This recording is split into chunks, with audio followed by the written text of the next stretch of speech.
Welcome back to The Explainer. Today, we are digging into the constitutional blueprint for the entire federal court system, the incredibly brief but unbelievably powerful Article 3.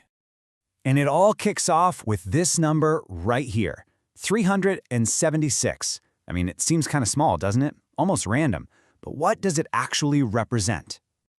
That's it. That is the total number of words in Article 3, the complete operating manual for the entire judicial branch of the United States. And it's probably shorter than the last email you just read. Wild, right? Okay, so let's crack open this blueprint and see how in the world these few words build our entire court system from the ground up. We're going to start at the very beginning, with Section 1. This first sentence, it's basically a work of genius. It does two huge things at once. First, it guarantees there will always be one Supreme Court. That's locked in, non-negotiable. And second, it gives Congress the power to create all the other lower federal courts, all the district courts, the appellate courts that exist today. So it's this perfect mix of a constitutional command and legislative flexibility. So you've got the courts, but what about the people actually running them, the judges? How do you make sure they stay independent and aren't just, bending to political pressure? Well, the framers had a very clever idea about that. Now here's something interesting. The Constitution doesn't say for life. It uses this very particular, kind of old-fashioned phrase, during good behavior. So it's not just a time limit, it's a standard of conduct. And this really gets to the heart of what the framers were aiming for. For all practical purposes, this means a lifetime appointment. And that allows a judge to make a really tough, maybe even unpopular decision based purely on the law, without having to worry that a president or Congress is going to fire them for it. It's like a firewall they built right into the system to separate justice from politics. Okay, so we've got the courts and we've got these independent judges. But what's their actual job? I mean, what kind of cases can they even hear? Section 2 is where we find the job description. And here's a key thing to remember. The answer is not everything. The Constitution is actually really specific about the limits of their power. And it all comes down to one crucial legal concept. And that concept is called jurisdiction. It's a fancy-sounding word, but all it really means is the court's authority to hear a case in the first place. If a court doesn't have jurisdiction, it can't touch it. And Article 3 spells out exactly where federal courts have that power. And the list is pretty serious business. It gives federal courts power over cases that involve the Constitution, federal laws, and international treaties. They also get the high-level stuff, like disputes involving ambassadors, cases where the U.S. government itself is a party, and even legal battles between entire states. This is the official playbook for what belongs in a federal court. Now, what's really fascinating is how the Supreme Court operates. It isn't just one type of court. It actually functions in two very different ways. You could say it wears two different hats. The court has two hats.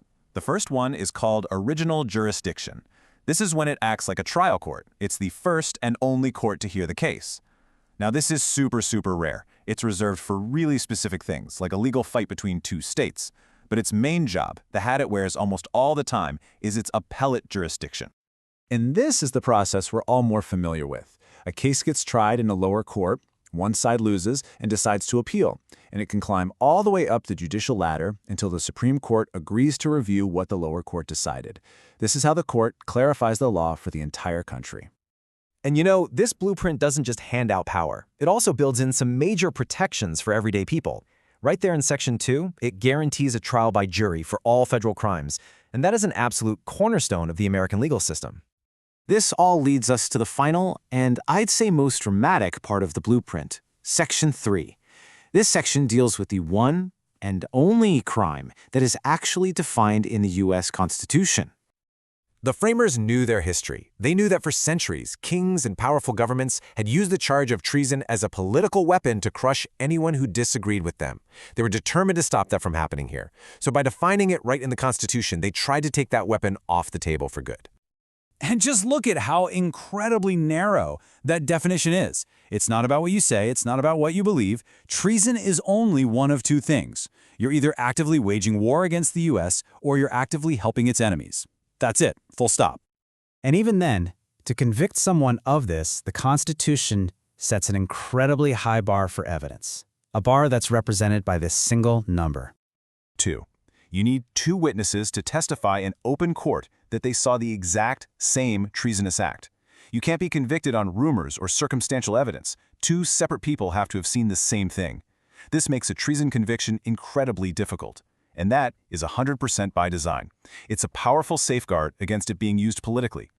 So when you put it all together, those 376 words create this truly masterful design. You have lifetime appointments for independence, a very carefully defined jurisdiction to limit power, and an extremely high bar for the most serious crime imaginable. It builds a judiciary that is, without a doubt, powerful, but also precisely and deliberately limited. And that really leaves us with this one final fascinating question. This document was written in 1787, in an age of muskets and horse-drawn carriages, so how in the world do these same 376 words continue to guide a judiciary that's dealing with things like artificial intelligence, cybersecurity, and global terrorism? Well, that is the enduring power and the constant challenge of this foundational blueprint.